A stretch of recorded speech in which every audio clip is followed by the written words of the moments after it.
Alright, so today we're going to talk about someone very interesting, and it's interesting because this man's debut album, the Slim Shady LP, just passed 1 billion streams on Spotify today.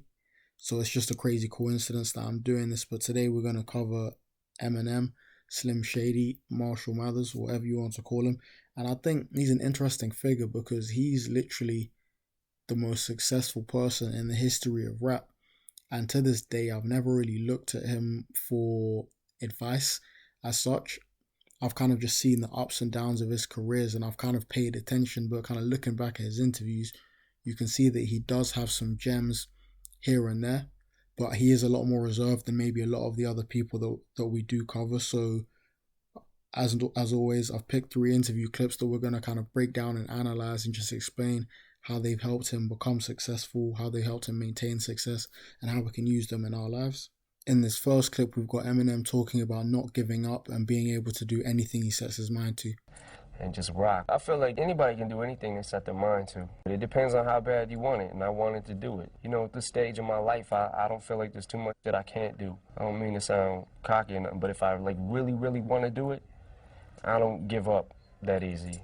Well, self-belief is everything, man. I think that's kind of the pinnacle to all success, and that's going to be one of the common things that all of these successful people that I'm going to cover actually have in common. But just simply really put, you just have to have that self-belief to kind of know that what you're doing is going to actually give you some form of success. And I think the fact that he was able to kind of get some success with having that belief, as soon as he managed to get some sort of notoriety, from there you kind of feel untouchable and you feel like you can do anything. So I think, again, we can kind of take it to our kind of lives in terms of like if you set a milestone and you get to the milestone, then from there your whole aims and everything like that increase so much to where your self-belief is going to be so high that you'll literally feel like you're Superman and you can do anything. And then if we look at his career from 1999, as soon as he put out My Name Is, even though that was quite a goofy song, as soon as that came out, for literally 4 years in a row where he felt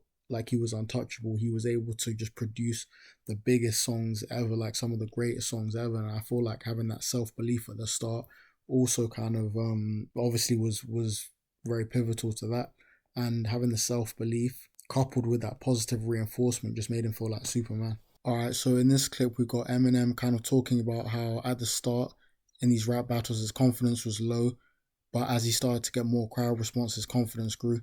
Nike Air hat, and I had the same black Nike Air hat for probably 5 years, and I would just pull it down over my eyes, you know, and I would kind of rhyme at the floor, and I'd have the mic in this hand and my finger like was usually pointing at the floor or like right here, and it was kind of like, it's just the way I used to rap. Why were you looking at the floor? I think that it was one of those things that you know, in the beginning my confidence wasn't where it needed to be, you know, so I was kind of building it. So I think that there was a certain, you know, shyness or whatever it was, it would just make me put my hat down and rhyme at the floor. But the more response I started getting, the more I found myself looking up and eye contact with people and, you know, things like that. So in this clip, we got Eminem kind of talking about when he was going into rap battles at the start, he just was looked at as a nerd. He wasn't cool. So his confidence was kind of super low. And it's really reminiscent of the 8 Mile film. But I think what we can take from it is that when he got that positive reinforcement from the crowd, he says that he started to make more eye contact and he started to look a lot more kind of confident on the stage.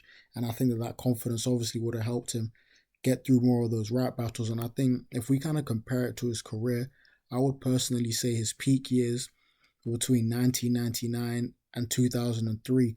And for me, he looked like the most confident person on earth during those years. I mean, he was literally untouchable. In all the interviews, he just seemed so sure of himself. He was making it look so easy.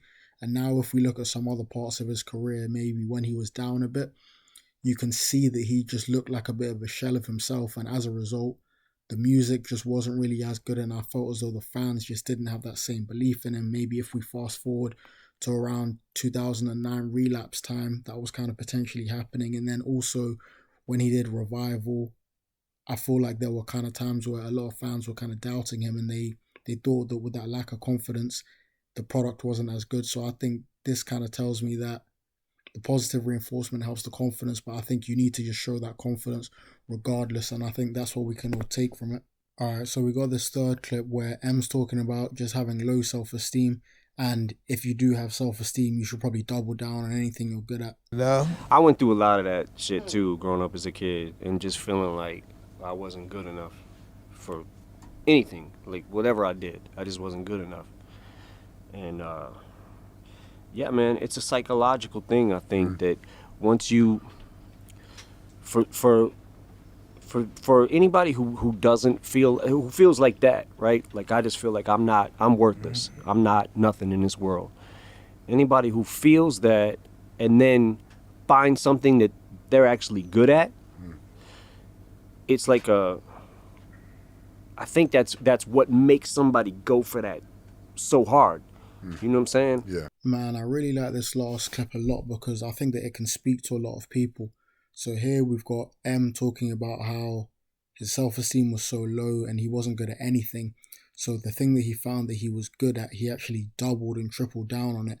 And eventually he kind of reaped the rewards. And I think that that's a life lesson. I think for most people, I think they're probably not good at about 80% of things. So I think from what we can take from this clip is that if you're not good at most things, instead of maybe trying to be a jack of all trades, as they say, and trying to be good at all things, I think you should probably just double and triple down on your strengths, and eventually there will be an opportunity for you to monetize it if you do become competent in that field. And just looking at M's career, I mean, the way that he talks about words, the way that he used to read a dictionary when he was younger, so clearly he doubled down and he was doing it from around age 10. So from age 10 till around 25, that was kind of his grinding years. So it took over half of his life at that point for him to even kind of break through. So with this doubling down thing, you need to take it seriously, do it as early as possible and be patient during that grind.